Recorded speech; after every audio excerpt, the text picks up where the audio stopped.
Bonjour et bienvenue dans cette nouvelle vidéo de la chaîne de Seven Shapes, quatrième vidéo. Comme d'habitude, aujourd'hui je vais vous parler un petit peu de la semaine qui s'est écoulée et je vais vous proposer un outil qui s'appelle la fiche projet. Quand on parle de projet Lean, on parle de projet, et quand on parle de projet, on parle également de management de projet. Donc l'idée c'est que je vous donne un outil en 4 étapes pour cadrer votre projet. C'est parti!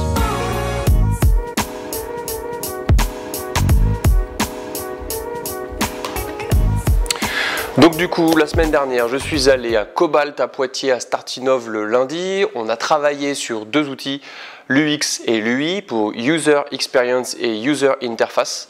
Globalement, c'est comment travailler sur son produit innovant, sur sa startup, comment travailler sur l'expérience utilisateur. Pas mal d'outils, notamment le User Story, qui permet de tracer un petit peu l'histoire lorsque vous allez utiliser une application, vous allez ouvrir différentes pages, différentes choses. Donc il y a toute une histoire qui va se découler.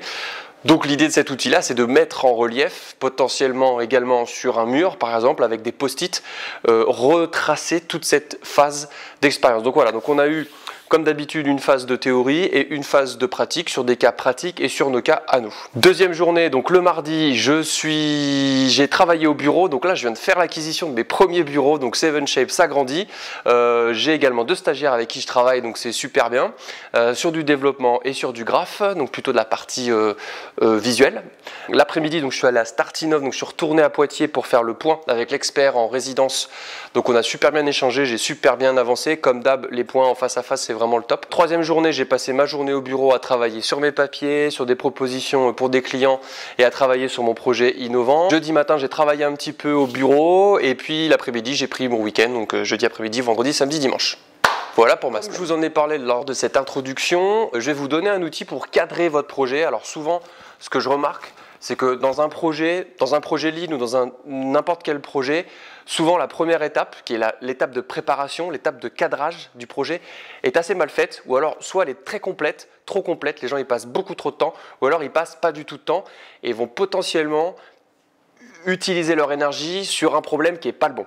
Lors de la dernière vidéo, je vous ai parlé du problème qui était hyper stratégique. Et si vous ne connaissez pas votre problème en tant que startup, si vous ne connaissez pas le problème du marché, eh ben vous n'allez pas être capable de créer une solution pour ce marché-là. Donc vous allez être à côté de la plaque et potentiellement votre produit ne va jamais se vendre. Et ben quand on est sur un projet, et notamment un projet Lean, c'est exactement la même chose. La première chose à faire, c'est de cadrer quel est le problème. Alors du coup, moi je vous propose une fiche sur un A4. Il faut que ça tienne sur une feuille sur comment cadrer votre projet.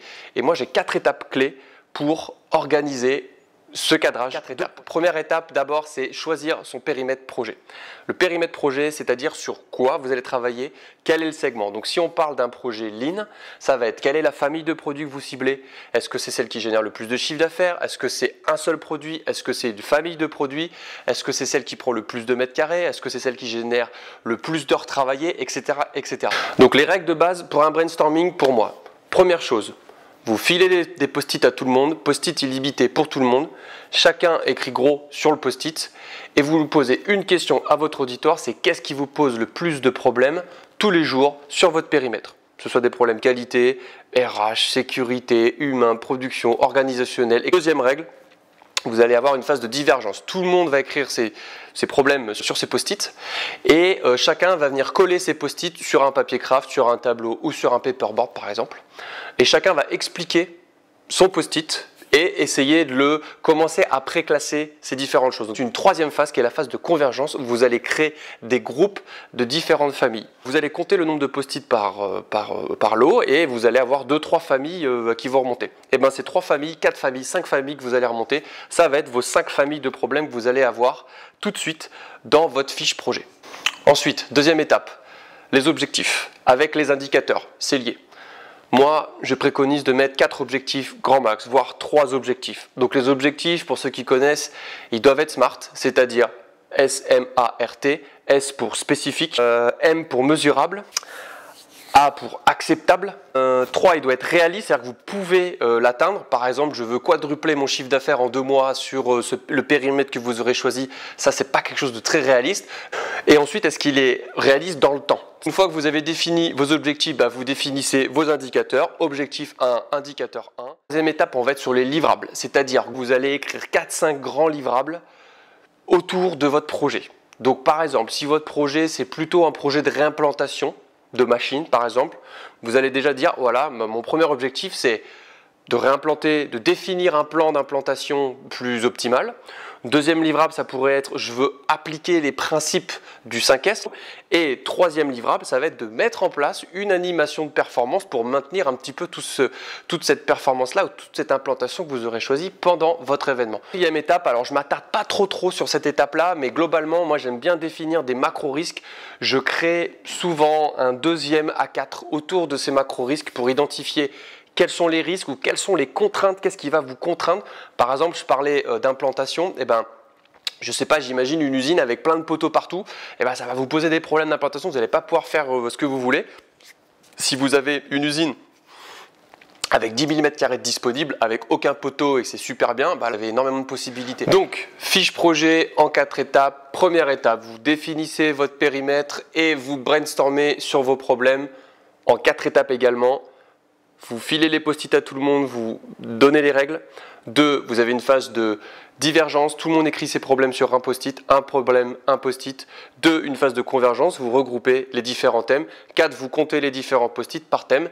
Et les 3-4 thèmes arrivant en premier seront les thèmes prioritaires à améliorer pendant votre projet. Deuxième étape, objectif livrable. 4 objectifs maximum, 3-4 objectifs, des objectifs SMART, S-M-A-R-T et des indicateurs en lien direct avec vos objectifs. Ensuite, les livrables. Alors les livrables, ça va être les grands thèmes, les grands axes d'amélioration, les grands axes de réflexion que vous allez avoir sur votre projet. Donc pareil, 3-4 grands axes maximum.